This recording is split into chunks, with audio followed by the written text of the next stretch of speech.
G'day One What Fly Squad, welcome back to another Thursday video. I'm running out of trip reports, so today I'm going to do a comparison video between Singapore Airlines new and old economy class. To be specific, I'll be comparing their A380 new economy class and their older economy class on board 777-200ER.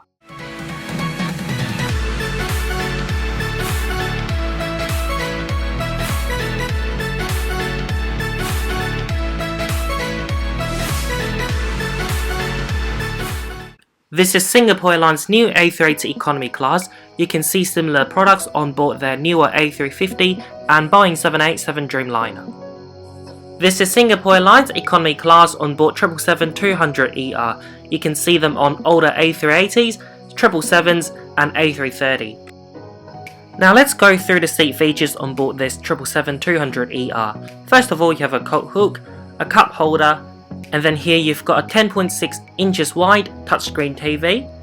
Under the monitor you've got a very handy reading light. And then on the right hand side you've got a USB port. Under the TV you've got a TV remote. Further down you've got a tray table. You can fold it in half and move it back and forth.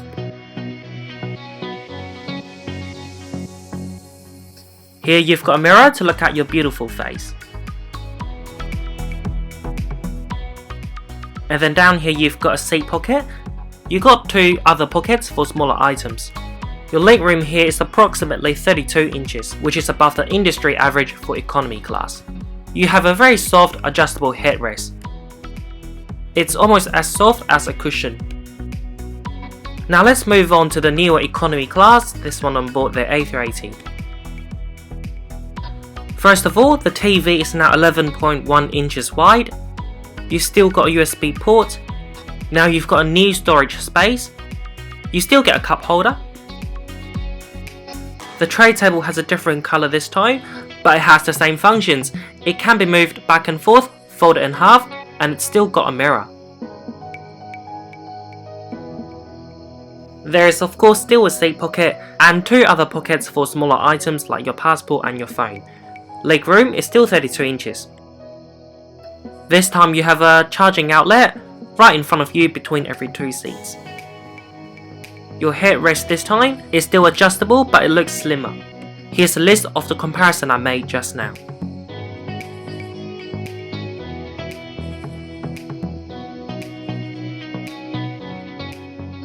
Thank you very much for watching this short video of mine. To compensate the short videos and the missing trip reports, I'll make more similar videos in the coming weeks, so you can expect more videos coming soon. Thanks again, and I'll see you again sometime this week. See ya. G'day One What Fly Squad. Thanks for watching that comparison video. It's a really short one and I do apologise for that. I promise that more will be coming soon. And right now, because I'm not flying, I won't be uploading trip reports weekly on every Thursday. Instead, I'll do it every other 2 weeks. Without further ado, I'll now start the Q&A, and I have two questions to answer today, both from my patrons. The first one from Ethan Herbert. Daddy, I have a question for your next video. Have you ever had your luggage go missing? Yes, it happened. It happened once in my life. I was flying from Adelaide to Hong Kong via Brisbane and Cairns with Virgin Australia and Hong Kong Airlines back when both of them did fly to Hong Kong. At Brisbane Airport, my connection was half an hour long. At Cairns, it was an hour long. But at Cairns, I had to go from domestic terminal to international terminal, so it could have been Cairns or Brisbane where my bag went missing. So I flew Hong Kong Airlines from Cairns to Hong Kong, but then I got my bag the next day. Some guy from, I think, Hong Kong Airlines delivered my bag to my flat in Hong Kong.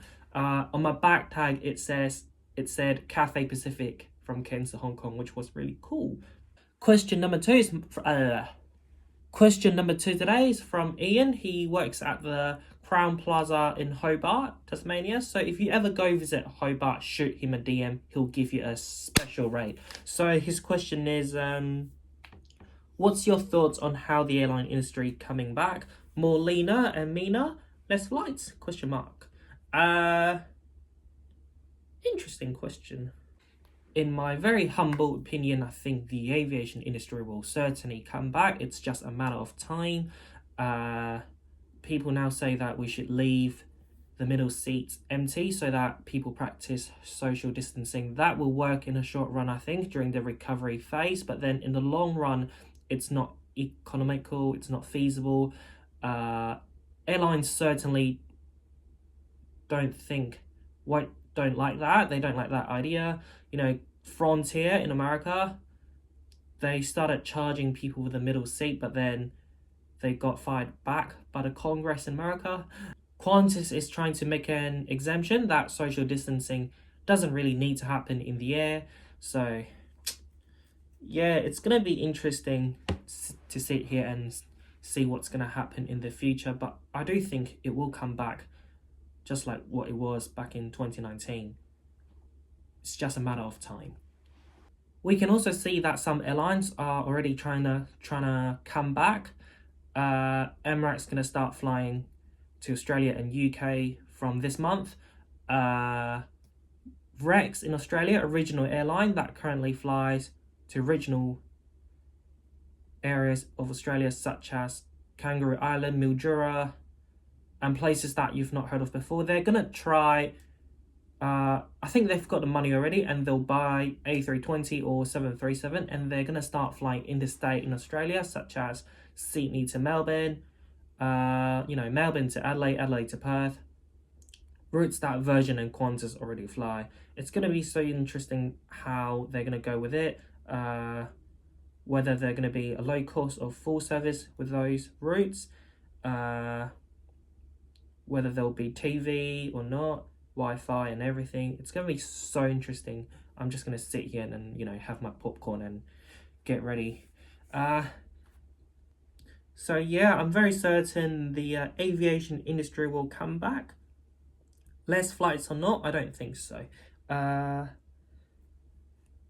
Thanks very much for watching my Q&A today, and also my Singapore Airlines comparison video. I hope you enjoyed that one. Please do leave a comment if you like it or not. And I shall see you again next Thursday. Next week, I'm going to do Virgin Australia trip reports from Hong Kong to Sydney. Bye-bye. Ladies and gentlemen, welcome to Boston. For your safety, please remain seated with your seatbelt fastened and your cabin baggage stowed until the seatbelt sign has been turned off.